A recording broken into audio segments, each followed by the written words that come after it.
Hey, welcome back to Life Skills. I'm Chad McComas, Executive Director for Rogue Retreat, and Life Skills is when we come into your room at this point, and you get to know some things about us, and we get to talk about some issues that are really important. And today I'm standing in the conference room here at Rogue Retreat, and it's in this room behind me that we do our peer support training classes. We do other types of training for our employees, from fair housing to all types of different things, to trauma-informed care and all those type of things.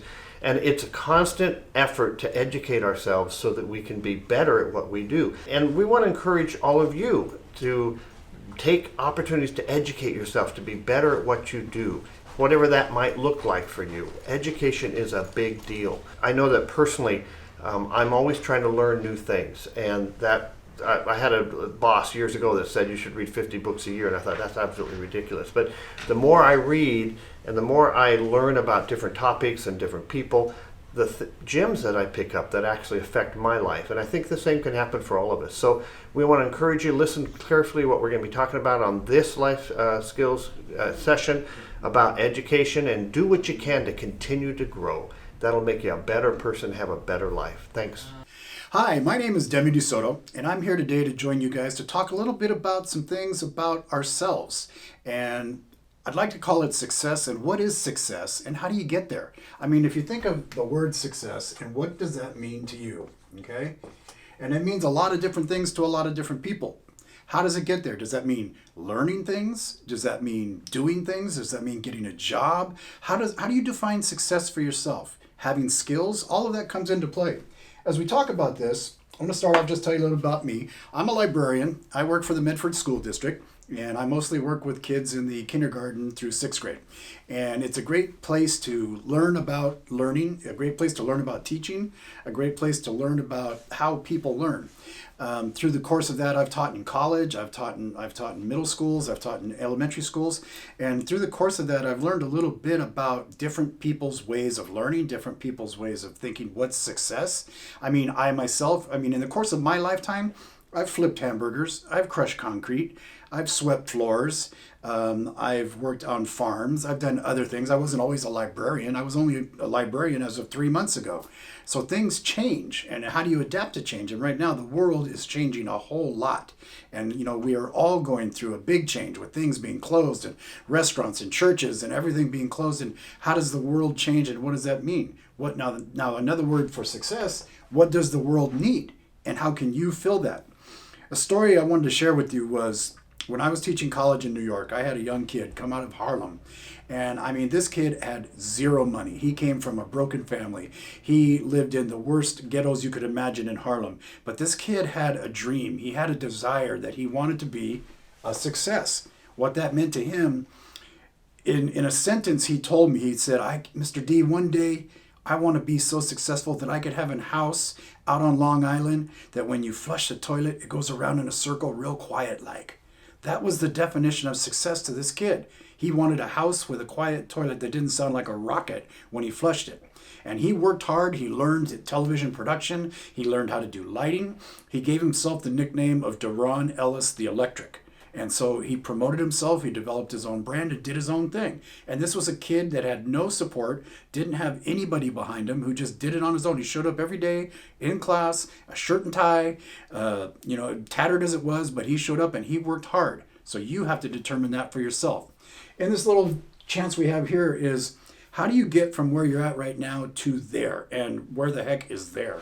So let's look at that way. It's going to be from here to there.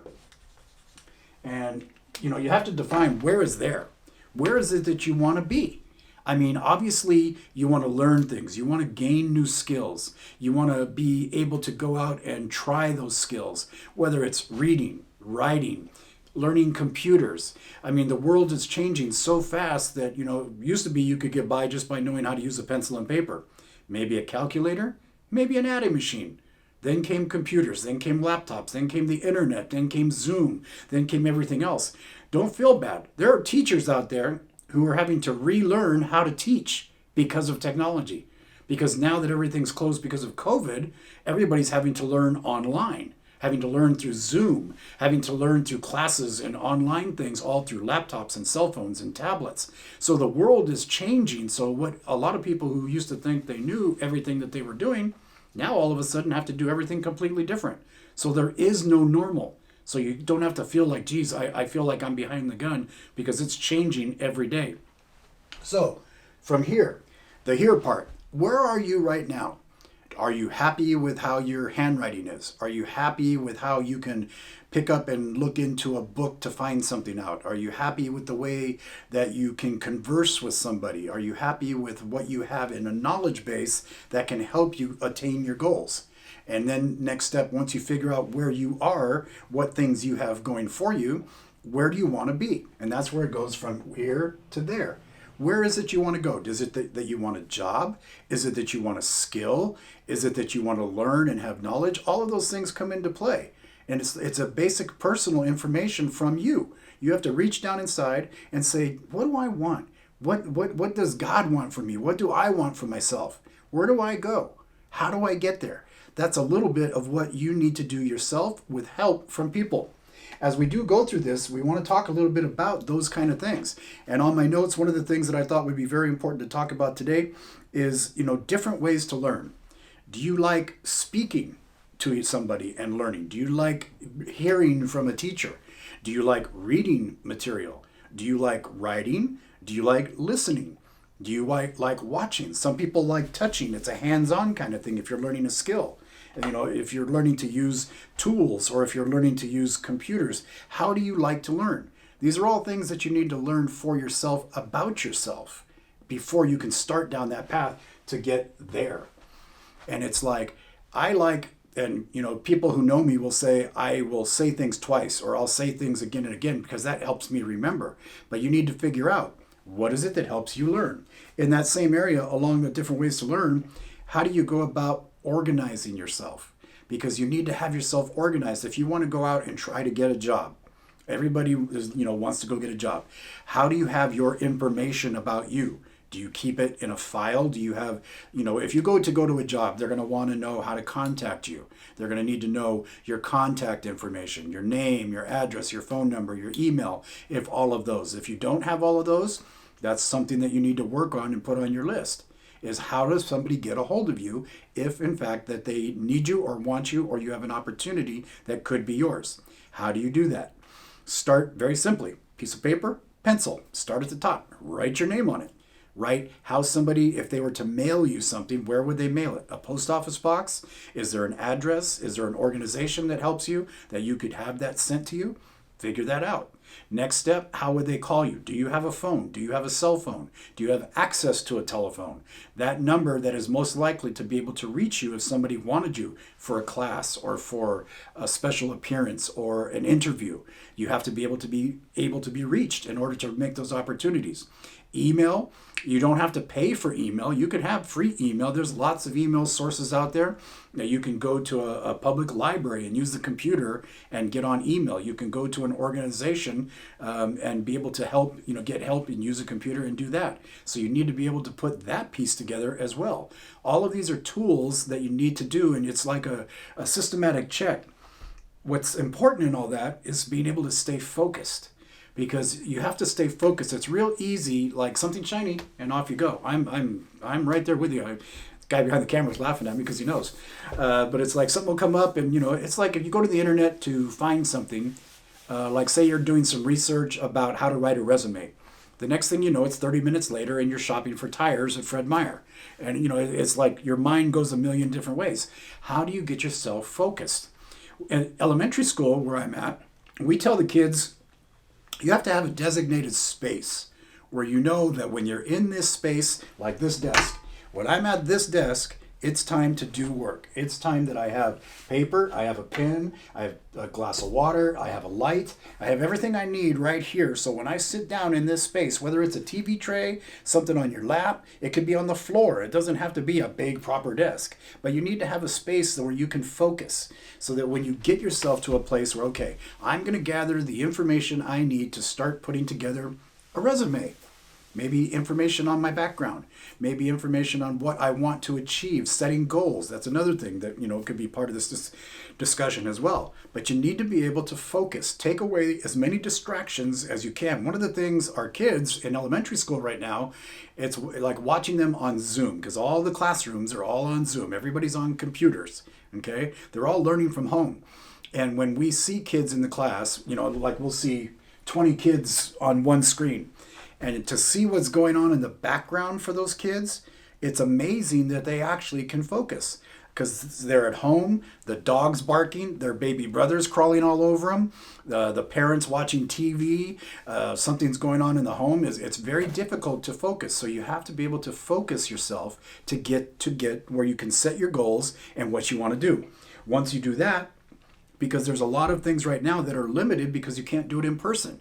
You can't just go into a classroom because there's nobody being able to go into classroom. Colleges, high schools, elementary schools, they're all online.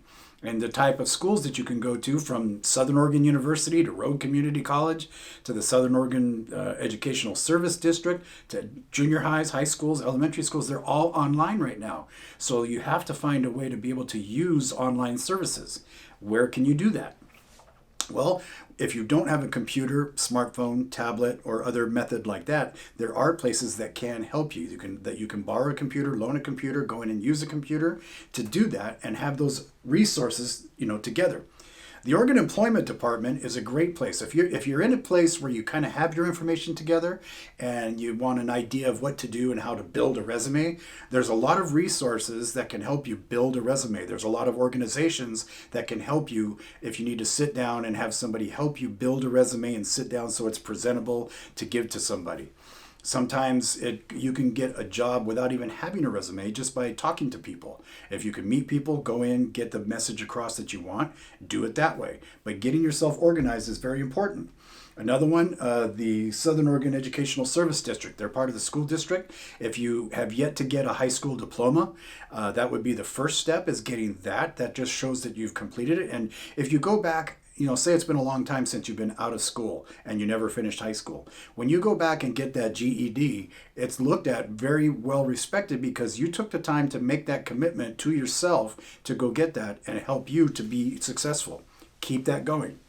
Along the same way, Set Free Ministries, they have a lot of people who can help you in a lot of different ways to do that too. So you can check with them there. People are available and do want to help you. You want to make sure, there's also Rogue Community College. There's lots of things at the college where you could go get help to find information about education, information about jobs, information about getting some instruction, adult education. A lot of that's available. But first step, high school diploma, big thing. If you don't have it, look into getting that first. Then you can look at taking other classes. If you don't know how to type, try to learn how to type. If you need practice learning to write and need some English, do that. Do the things little by little that are like building blocks that all go together to help you create something that you can take out to be successful. Along the way, some of the resources we talked about, the employment department, the colleges, SOUs, Southern Oregon University, also Rogue Community College, and then the tools. What tools do you have? Well, the only tool you really need is a pencil and a paper. Pretty simple. You can find those anywhere. If you have a smartphone, that's a tool that you can use. Internet, you can find internet a million places. You can go sit in Starbucks and get internet. There's a lot of places that have free Wi-Fi that you can go and use the Wi-Fi. So that's the tool. So look at the tools that you have. Pencil, paper, a binder could be helpful if you had a binder that you can organize yourself so you can keep it and go back and say, oh, I've done this or I've done this. I need to add this to it.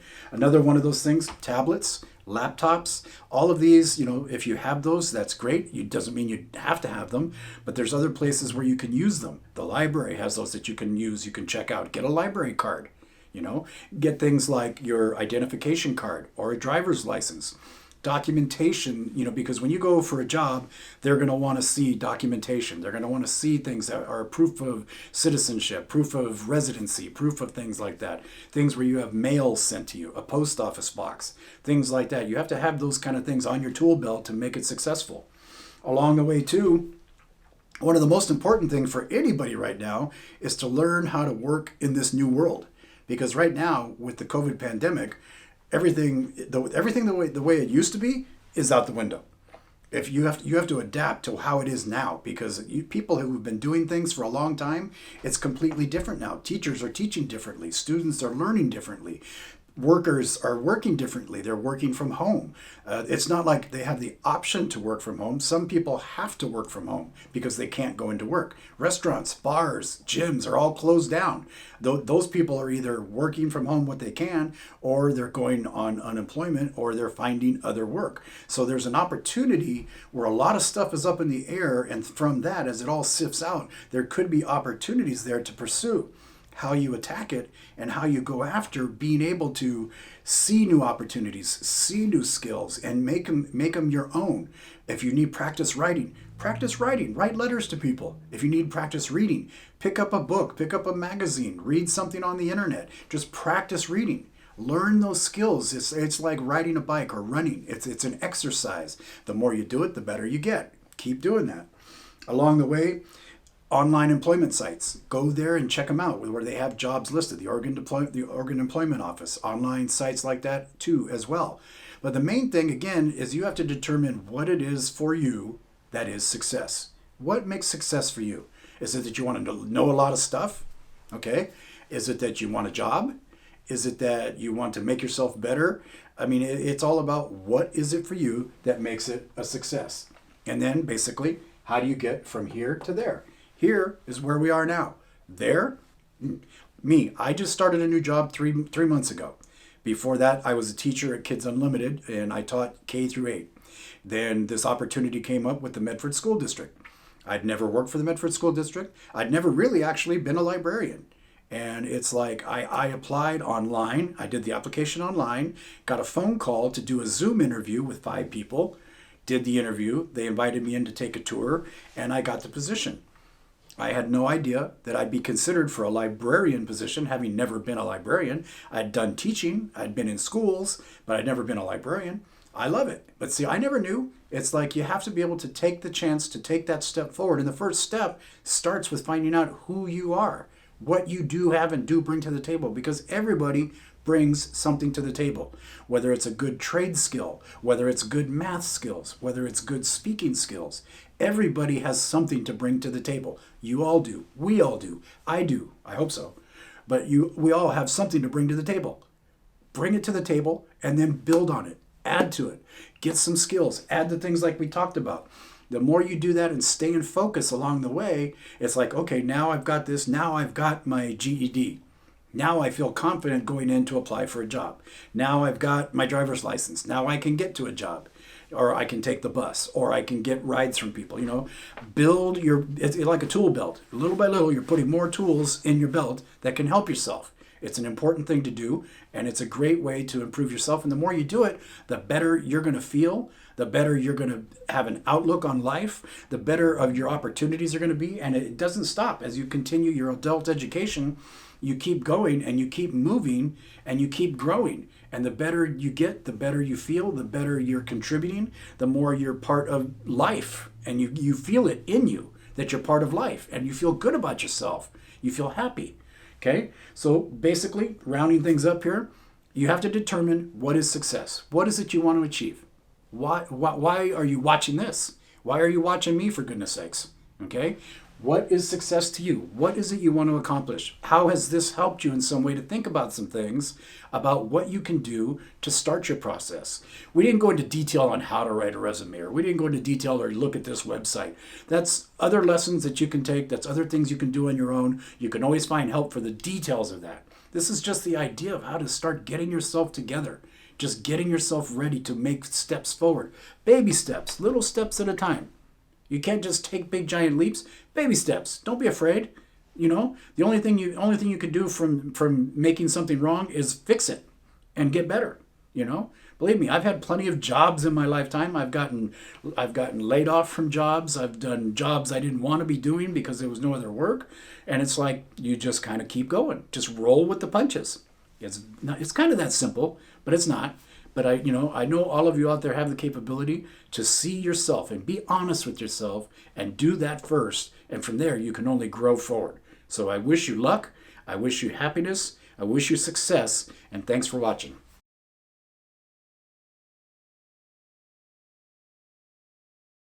I was in Providence Hospital for 10 days, and during that time I became homeless. And they coordinated with Rogue Retreat to find me a bed here at the Kelly House Shelter. And it's my first experience being homeless. I never thought I would be. I worked all my life and never thought that I would fall through the cracks of society. But coming here, I was scared at first. I had some preconceived notions about homeless shelters and the kind of people that would live in a homeless shelter, but I found that none of those were true. I came here, I found the staff to be warm and compassionate and very concerned about the guests here. And I made some really good friends with the guests here. People that are just awesome. You stop and you think, well, how did you wind up homeless? But for some of it was addictions, but here they're working on it and they really help you. They encourage you to attend Recovery Cafe and On Track and all of those organizations. And they work hard to maintain a safe and comfortable environment for us, but it's not a handout, it's a hand up. And so they provide you with the resources to find an income, to find a job, to become a recovering addict, to find permanent housing. They're so helpful that way. And every week you meet with your case managers here and they're like, well, what are you doing this week? What have you applied for? What have you filled out for? They're helping me right now get my Oregon ID, because that's the only thing really keeping me from finding permanent housing, because most places want to see some sort of proof of identification. But they're helping me with some rental assistance, and there's some programs out there that I had no idea about and would not have known how to look for them if it hadn't been for the staff here. And the staff is very willing to share their own experiences, which, they become less authority figures and more like mentors. And, it makes the whole atmosphere here wonderful, because everyone is caring about each other and they do look out for each other. And, they work hard to keep the drugs out. They work hard to keep unsociable behaviors out of here. And, it's a great program. And I hope they open more shelters like this, because most shelters are just housing places. You go in the morning, they feed you breakfast, and then they kick you out for the day, and you can't come back till dinner time. But that's not what they do here. We can stay here all day long, as long as we are doing our case management. We are looking for permanent housing. They don't let you just lay there on your bunk doing nothing. They expect a lot of you, but it's never more than you can handle at any given moment. One of the big things, they promote mental health here, and they help you find those resources. And I can't say enough about them. The staff is just great. And I wish more people would know about places like this. I didn't know that there were any homeless shelters in Medford. Everyone had told me, oh, there's just nothing, they're just on the streets, but that's not the case at all. So, but I'm very happy to share my story, and I hope to be one of their big success stories soon, by finding my own permanent place. So today we've been talking a little bit about education, and I know probably some of you have been homeschooling your children because of the pandemic, and I can relate to that. I homeschooled 5 children for over a span of 23 years, but I did it by choice, so it's a little bit different. But I thought maybe you could learn from my experience. So one of the things that I thought was really important is the importance of not relying on screen time for our children's education. So back in that day when I was doing this, we had television and we had a computer, but it was really, nowadays it would seem really slow. So it wasn't a big deal. But I remember when my 3-year-old, my youngest, she was 3, and she could switch between operating systems better than I could. I would have to ask my 3-year-old how to do it. So that's how it was back then. But these days, kids have tablets. They do their school on a tablet, and I know some of my grandkids, they're on a tablet just to play. But I really would encourage you to, find a source for good books that they can hold in their hand and they can turn the pages. That's really important for brain development and all that. So this year for Christmas, I actually, don't tell them, but I actually got all my grandchildren books. And I'm kind of glad I did that because, I haven't given the books to them yet, but I'm kind of glad that they'll have just some new books to read over the holidays. So maybe that's a good idea for your kids. I don't know. But there's places to find books, and I would just encourage you to do that. And also, maybe you feel like you haven't achieved the educational status that you want. I didn't go back to school until I was 50. So, and I got a bachelor's degree. So if I can do it, you can do it. I wasn't even sure I could, but there's so much help out there financially, and even tutoring at RCC. Right now, maybe not, but keep that in the back of your mind that, school might still be an option for you. And if it is, go for it, follow your dreams. So anyway, I hope this has been a good episode for you, and feel free to pass it on. Write your comments below so we can hear back from you and get your thoughts, and maybe other people will read your thoughts and get some good ideas for themselves. So have a good week. As always, we love you. We care about you. We're glad you're part of Rogue Retreat, and we'll see you next time.